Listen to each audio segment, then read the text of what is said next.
Time. Good, let's get our gloves on, everybody. Boxing gloves and shin guards. My name is Austin Arnett. I'm owner of Arnett's Martial Arts America, and I've been competing in MMA since I was 15 and been professional since I was 20 years old. So the history of this school is my dad moved over from Yakima, Washington when he was in 1982 when he was about 25 or 26 years old. And he heard that the Valley needed a martial arts school. They had a part-time guy who was doing classes and stuff, but he said that the Valley needed a full-time school. My dad took one trip over, kind of saw the town for the first time ever, went back to Yakima, told his mom, I'm moving over to Clarkston, Washington at the time is where he moved to. And she's like, Clarkston, where the heck's that? Never heard of it. So he moved over here with nothing. A couple of his buddies decided to come with him because they didn't have anything going on. So like, screw it, we'll go with you. We'll just get a bartending job or something. So they came over with him.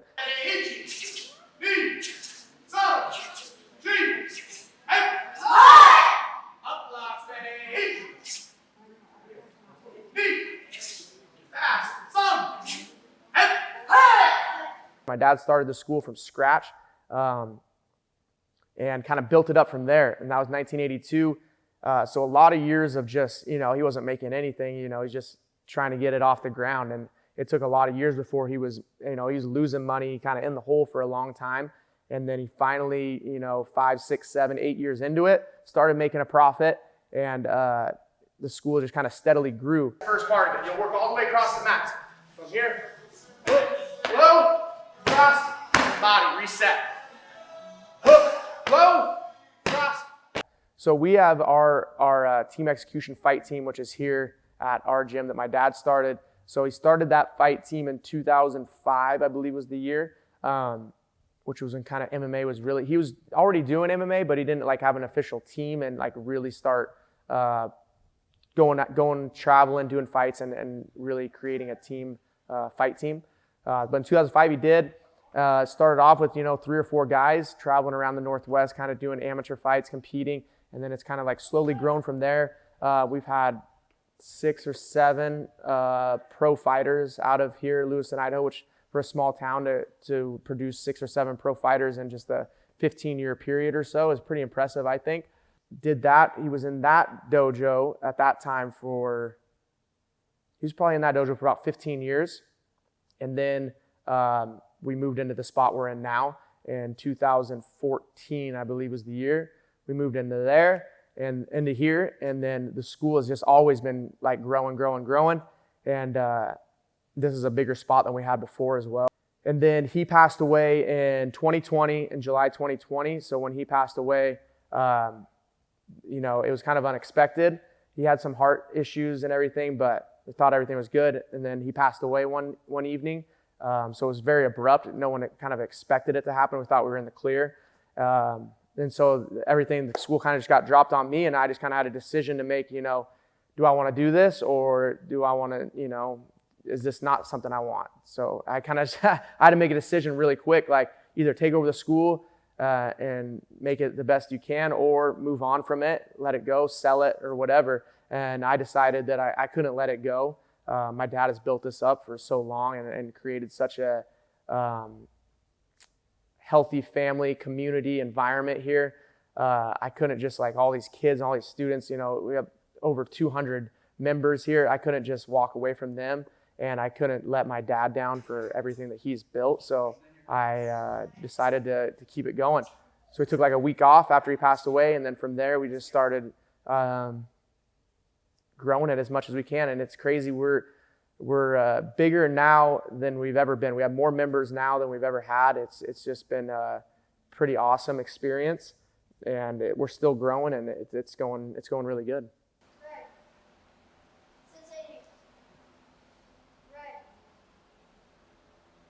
Hajime mas. Onigashimasu. Getting line to 2, Brighton. The thing I enjoy most about being here and teaching is actually just being on the mat. So there's a lot of like preparation that goes behind the scenes to get ready for a class. Like I spend hours every week just going through lesson plans and finding new techniques and drills and different things to use in our classes.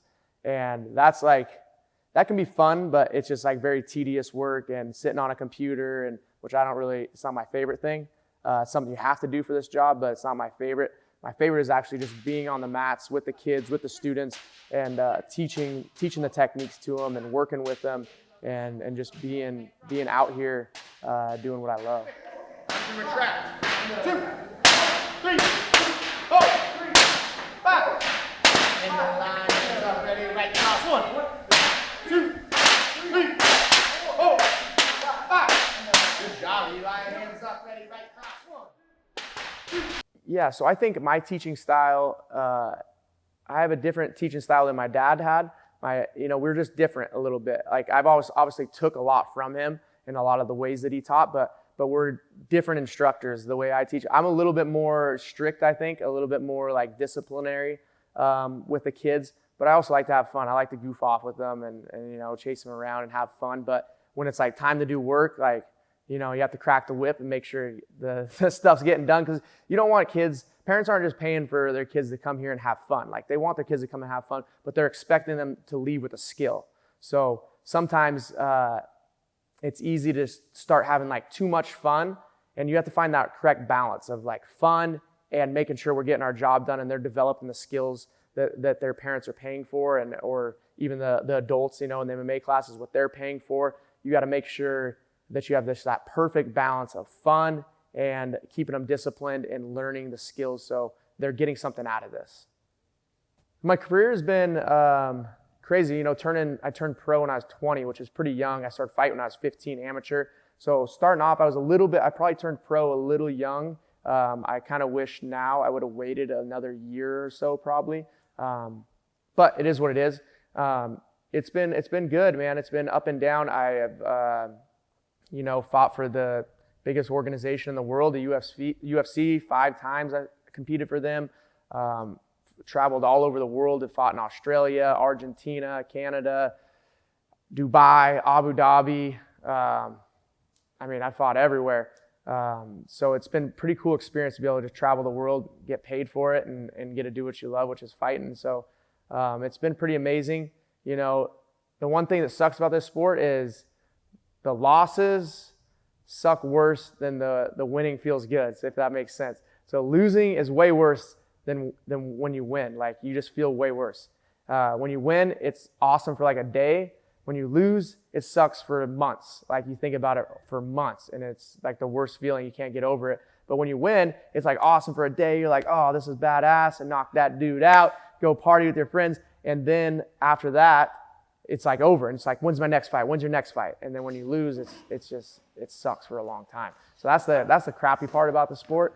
And you can't just turn around and fight the next day. So it's like you lose, it's like, oh, I'll just fight next weekend, like a football game or a basketball game when they lose, but we'll get it back next weekend or tomorrow or whatever. This, you lose and you don't fight again for 4 or 5 months. Especially if you got beat up and you're injured and whatever, you can't fight for longer. So you just got to sit on that loss for a long, long time. And that's the worst part of the sport, I think. I wish like I could just get back in, do it the next weekend, and be back at it, but that's just not how the sport works. But my career's been good, man. It's been, it always could be better. Everything could be better. I wish I won every single fight that I compete in, but that's not how the sport goes.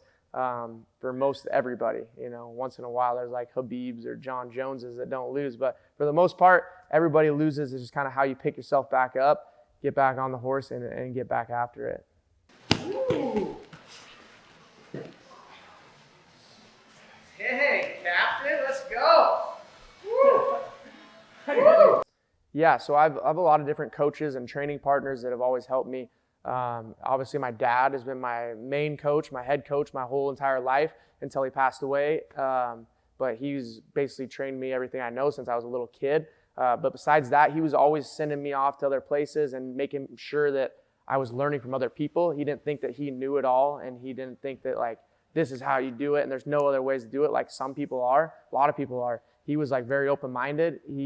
He was a good coach, but he also understood that there's other people that have different views and different stuff that they can teach as well that can help. So I was very lucky that he was like that. And so I have a coach up in Spokane named Rick Little who's helped me a ton. I've done numerous trips to Las Vegas with coaches down there and spent months and months of time down there working with them. Also, I do Brazilian Jiu-Jitsu up in Spokane, or up in Moscow with a guy named Nikolai Curry, who's a Brazilian Jiu-Jitsu black belt. I do a lot of my training with him as well. So I've been blessed to have a ton of coaches. My main two coaches always have been Rick Little in Spokane and then my dad. And they've kind of helped guide my career and teach me the most. But then I've also spread out with Nikolai Curry, with coaches down in Las Vegas. I've traveled to other places too, California, and trained with other coaches. And so I've always tried to be a sponge and soak up as much knowledge as I can. So my next fight that I'm looking to compete in, it'll probably be in February or March. I don't have an exact date yet, but I compete for an organization called UAE Warriors right now, and they are over in Dubai. So I've fought for them. My last 2 fights have been in Dubai, Abu Dhabi / Dubai, kind of same area. But over there for my last 2 fights, my last one was in March, which I won by knockout, and now I took a little break because I got married in September, so I had a little break for the lead up to that, and then I was actually supposed to fight in October over there, and I suffered a knee injury, so I had to withdraw from that fight. So we're looking to get that rescheduled though, and it's looking like February or early March is scheduled for the next fight over there. So there's a lot of pretty amazing moments like in my UFC career. Like one, I remember I was on this show called Dana White's Contender Series, and it's in this small little gym, and it's basically people trying out for the UFC. It's basically what it is, but it's a TV show. Our tail of the tape brought to you by Toyo Tires All or Nothing. Brandon Davis is 2 years older, but the more professional experience goes to Austin Arnett, who almost has 20 fights under his belts. 2-inch height advantage for Austin Arnett and a 1-inch reach advantage. So you show up, you fight, and then at the end, they decide whether you get a contract or not. So I was in the very first season of that. They're on like 2 million views on YouTube and stuff now. And then after the fight, like walking out of the cage, I was like a bloody mess. I mean, bleeding like everywhere. And any organization, like everybody knows who Dana White is. To hear him say that to you, and a guy that's watched so many fights, like pretty cool feeling to have that happen. And then I ended up getting a contract. Even though I lost, I still ended up getting signed to the UFC because the fight was so good. So that was pretty cool. Obviously, I had a big win in Argentina, Buenos Aires, Argentina over there. That was pretty amazing, you know, because I was fighting in this other guy's home country. And then I go in there and this crowd's going crazy for him. And then I beat him. And then it's like you just hear the whole crowd just go like silent. They're not saying anything because they're pissed off that I just beat their guy. So that was pretty cool, like hearing a crowd be so like crazy and rowdy and then just shut them all up like it's like a football team going to an away game and beating the team there and hearing the crowd just go silent. That's a pretty cool feeling too. That arm's gonna swim underneath. Get your underhook. Other arm goes behind his head, grabs my bicep, and I'm gonna pull him in nice and tight. Okay? Now from here, I'm gonna open up my guard and I'm gonna hip out. Now, what I'm looking to do, if I can always, is always try to get to the back. But most of the time when you start hipping out, get on your side, this person is So gonna when someone comes in and they're kind of inquiring about lessons or for a child or for themselves, an adult, whatever, kind of what I always go to is martial arts is great for so many different reasons. One, obviously, I think everyone should have self-defense skills. Like, you know, the world's crazier now than it's ever been. So for people, you know, that are out there, that you should have some basic knowledge of martial arts skills of how to defend yourself if something does happen. I think it's crazy that there are people that don't have martial arts skills, and like if someone came up and just attacked them, they would literally have no idea what to do, and that's scary to me. I think everyone should have at least some kind of basic knowledge of self-defense and martial arts to be able to protect themselves and not be a victim out there and not have to feel like a victim everywhere you go. And I think that's very important. The other thing is just the dedication that it takes. You have to be very dedicated. You have to show up day in and day out to develop skills. Like if you don't show up and do consistent training, then you're never going to develop any skills. So the dedication it takes. And then just the basic life skills that martial arts has. We're all like a family here. If you watch classes, you'll see like the family environment that we have. It's just like its own little community we have here that I think a lot of people are missing, you know, and they're trying to find something. They're trying to find that kind of community of friends and and people, and that's something that we offer.